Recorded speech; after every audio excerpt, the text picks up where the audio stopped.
Hello बच्चा party बेटा in today's video we are going to understand about the lymphatic system and the difference between the lymph and the blood. We are also going to study about the transportation of food within the plants with the help of a process termed as the translocation. तो ये जो video है बहुत important होने वाला है, इसको अंत तक देख लेना। और तुम लोग लाइक नहीं कर रहे, मैं देख रहा हूँ, कोई बात नहीं, मगर लाइक कर दो यार, थोड़ा सा शेयर करना चाहिए आपको। अगर अच्छी चीज मिल रही है तो उसको लाइक करने का है ना। मुझे बोलना अच्छा नहीं लगता इसलिए मैं बोलता नहीं, मगर आज बोलना पड़ रहा है। तुम लोग कभी नहीं रहो लाइक, ठीक है। चलो शुरू करें बेटा। देखो हमने अभी तक क्या कर लिया, we have understood the topic digestion, we have understood the topic excretion as well as the respiration. अब आगे नंबर किसका, आपका सर्कुलेशन एंड ट्रांसपोर्टेशन का। अब एक बात समझना बेटा, जब भी हम बात करते हैं सर्कुलेशन या ट्रांसपोर्टेशन की ना, it takes place not only in animals but it also takes place in different form within the plants also। और plants में जब हम बात करते हैं किसकी, आपका ट्रांसपोर्टेशन की ना, तो यहां पे सबसे पहले टर्म को समझ लेना बहुत इंपॉर्टेंट है, और वो टर्म क्या है, आपका ट्रांसपिरेशन। अब ये ट्रांसपिरेशन क्या होता है, देखो प्लांट्स के जो एरियल पार्ट्स होते हैं ना, जैसे कि स्टेम हो गया या फिर आपका लीफ हो गया, तो स्पेसिफिकली लीफ के जो लोअर वाला पोर्शन होता है ना, वहां पे छोटे छोटे पोर्स होते हैं, उनको हम बोलते हैं स्टोमेटा। तो जब स्टोमेटा ओपन होते हैं ना, तो स्टोमेटा से बाहर निकलता है क्या, ऑक्सीजन, और न सिर्फ ऑक्सीजन बल्कि उसके साथ में कुछ वाटर वेपर भी निकलता है। अब this thing that is the loss of water by the plant is considered as the necessary evil। क्यों इसको ऐसा बोलते हैं, क्योंकि बेटा पानी का लॉस तो हो रहा है प्लांट्स को, नो डाउट, बट इस आपका पानी के लॉस से ना होता क्या है मालूम, एक ट्रांसपिरेशनल पुल क्रिएट हो जाता है, जिसके कारण ना जड़ से आपका पानी ऊपर की तरफ आपका आ जाता है। तो this process that is the transpiration plays a very important and vital role in the process of the transportation of the plants, water within the plants। Okay, so what is the meaning of the transpiration? It is a loss of water and it is important because it creates a transpirational pull। clear है, अच्छा। there are two important tissues within the plants which are responsible for the transportation of both water and the food, and these tissues are the xylem and the phloem। इसके बारे में कुछ बातें बताऊं। देखो, what is the meaning of the word xylem? You see, as far as the term xylem is concerned, xylem is a tissue which is responsible for the transportation of water, right? whereas phloem, अगर हम बात करते हैं किसकी, phloem, it is responsible for the transportation of food, right? Now अब एक बात समझना, you see phloem transports the food in both the direction, whereas xylem always transport the water in only one direction. भैया पानी का भी leaf से root की तरफ तो जाएगा नहीं ना, हमेशा रूट से आता है ऊपर की तरफ, इसलिए वन डायरेक्शन में ट्रांसपोर्ट करने वाला जो टिश्यू वो जाइलम है। फ्लोएम आपका दोनों डायरेक्शन में जो बना हुआ खाना है उसको भेज देता है, जड़ के पास ही भेजता है और स्टेम के पास ही भेज देता है। अब एक बात समझना, you see xylem is a tissue, why? because it comprises of the two different types of the cell। अब देखो xylem में क्या क्या होता है, जाइलम में होता है आपका ट्रैकीट्स, और इसमें होते हैं क्या, आपका वेसल्स, राइट। अच्छा, फ्लोएम में क्या होता है, इसके पास में होता है सीव ट्यूब्स, ठीक है, और इसके पास में होता है आपका कंपेनियन सेल्स। याद कैसे करोगे, आप बोलना बेटा नया टीवी आया मार्केट में, xylem TV, T for tracheids, V for vessels, याद रहेगा जाइलम टीवी। फ्लोएम के बारे में क्या बोलना है, आप बोलना पीएससी, क्या बोलोगे, पीएससी। तो S for sieve tubes, C for companion cells. Clear हो गया। So these two tissues present in plants are actually responsible for the transportation of both food and the water. Clear हो गया। अच्छा, अब एक बात समझो, आप समझना है कि ट्रांसपोर्ट ऑफ फूड कैसे होता है, कि असल में भाई फूड का ट्रांसपोर्टेशन जो प्लांट है वो कैसे कर रहा है। तो यहां पे एक बात समझना, जैसे मान लो ये आपका लीफ है, राइट। लीफ में क्या हो रहा है आपका, लीफ में यहाँ पे क्लोरोप्लास्ट में ग्रेना है, और वहां पे क्या हो रहा है आपका, वो रिसीव कर रहा है किसको, सनलाइट को, और उसको करके वो क्या कर रहा है आपका, because of the presence of the chloroplast वो बना ले रहा है क्या, ग्लूकोज। अब उस ग्लूकोज का हमको क्या करना है, ट्रांसपोर्ट करना है। तो एक बात याद रखना बेटा, the transportation of food with in the plants it requires the energy, इसलिए इसको हम बोलते हैं क्या, इसको हम बोलते हैं एक्टिव ट्रांसपोर्ट। क्या बोलते हैं, एक्टिव ट्रांसपोर्ट। तो पहली बात, ट्रांसपोर्टेशन ऑफ फूड को क्या बोलते हैं, ट्रांसलोकेशन। ये फ्लोएम करता है और इसमें एनर्जी का यूटिलाइजेशन होता है। कैसे होता है एनर्जी का यूटिलाइजेशन, इस डायग्राम को देखो। इस डायग्राम में देखो बेटा, ये है आपका source that is leaf cell, जो क्या कर रहा है, ग्लूकोज को बना रहा है। तो ग्लूकोज को यहां से कंपेनियन सेल में आने के लिए क्या होता है ना, एनर्जी की रिक्वायरमेंट होती है, और वो एनर्जी हम यूज करते हैं किस फॉर्म में, आपका एटीपी के फॉर्म में।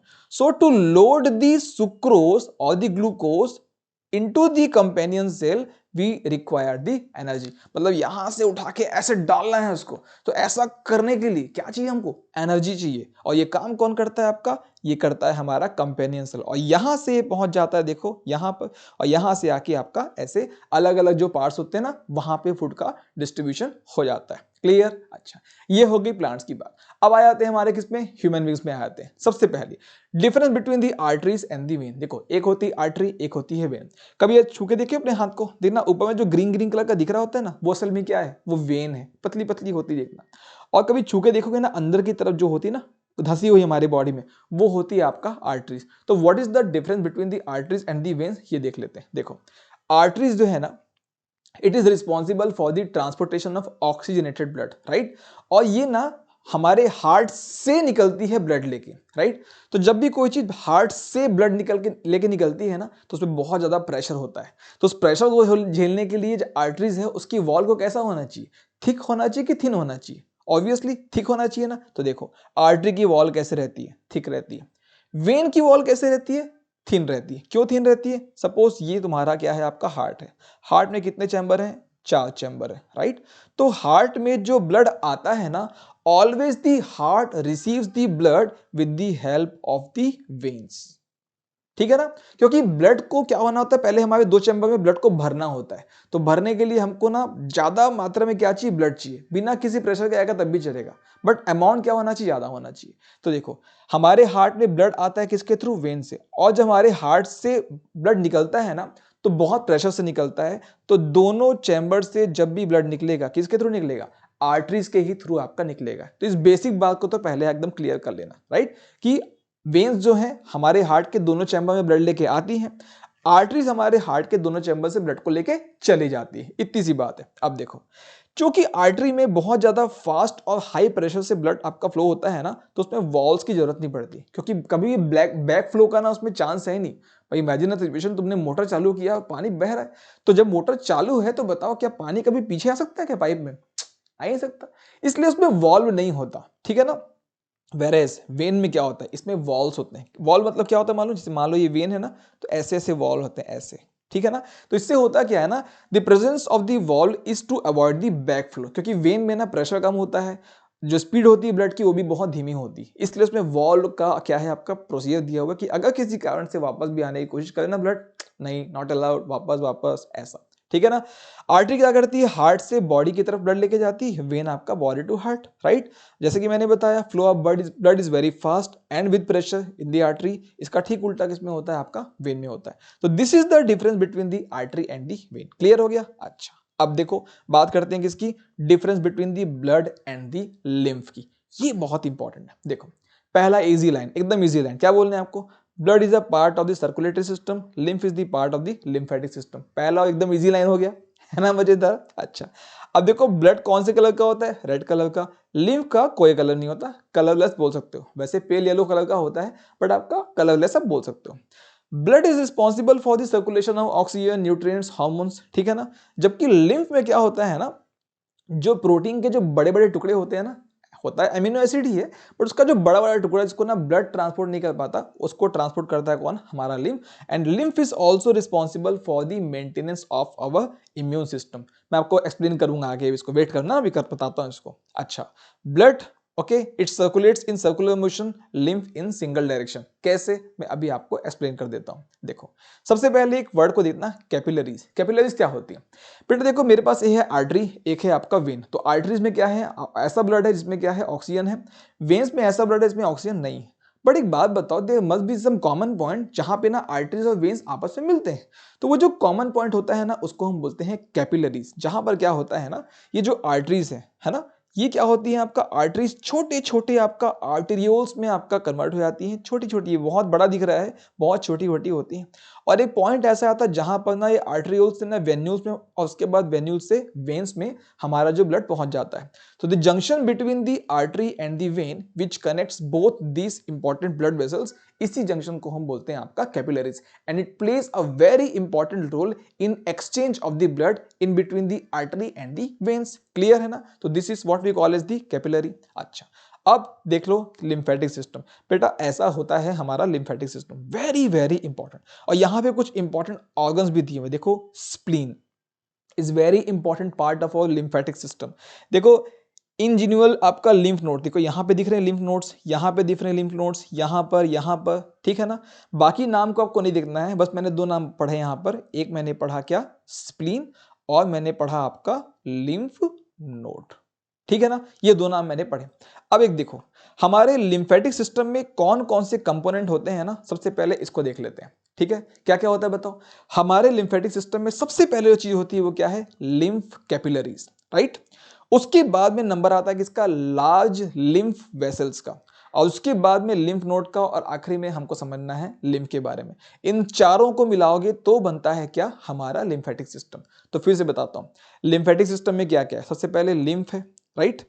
लिम्फ के साथ में क्या है, लिम्फ की कैपिलरीज है, उसके बाद में लार्ज लिम्फ वेसल्स हैं, और हैं आपका लिम्फ नोड्स, ठीक है। अब इन सबको एक एक करके समझें। देखो सबसे पहले बात करते हैं किसकी, लिम्फेटिक सिस्टम में जो इंपॉर्टेंट पार्ट है लिम्फ कैपिलरीज की।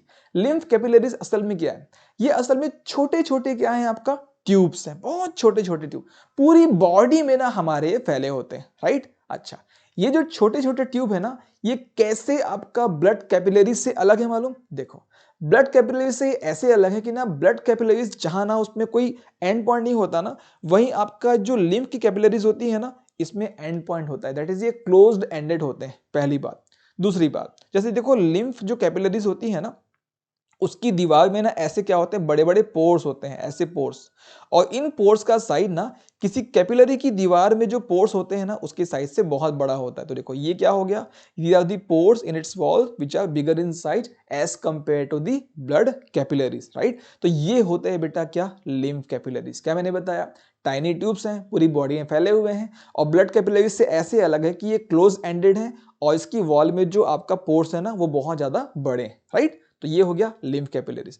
अब देखो लिम्फ सिस्टम में सेकंड बात क्या, लार्जर लिम्फ वेसल। ये क्या होता है, असल में ये और कुछ नहीं है बल्कि क्या है, लिम्फ कैपिलरीज ही हैं जो आपस में मिलकर ना एक लार्ज लिम्फ वेसल बना लेती है, ठीक है ना। मान लो मेरे पास बहुत सारी क्या है, लिम्फ वेसल्स है, तो आपस में मिलकर क्या कर लेगी, बड़ा सा एक लिम्फ वेसल बना लेगी, उसी को हम बोलते हैं आपका लिम्फ वेसल।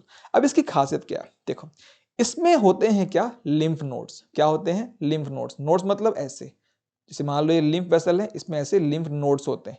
इसका क्या काम है, देखो इस नोड्स में होता है एक स्पेशल टाइप का WBC, इसको हम बोलते हैं lymphocyte, which is responsible for the cleaning of our blood, right. तो होता क्या है, नोड्स जो है ना, because of the presence of this lymphocyte clean कर देते हैं लिम्फ को, और हमारी बॉडी को प्रोटेक्ट करते हैं किससे, आपका डिसीज से, राइट। अच्छा, ये जो अब आपका लिम्फ वेसल्स है ना, ये कनेक्ट हो जाती है किससे, आपका वेन्स से। क्लियर है ना। आखिर में इसको मैं पूरा बताऊंगा ना, एक साथ बताऊंगा। अभी मैं आपको एक एक करके बस एक्सप्लेन कर रहा हूं बेटा, ठीक है। तो हमने लिम्फ कैपिलरी समझ लिया, हमने लार्ज लिम्फ वेसल भी समझ लिया, ठीक है ना। अब देखो, अब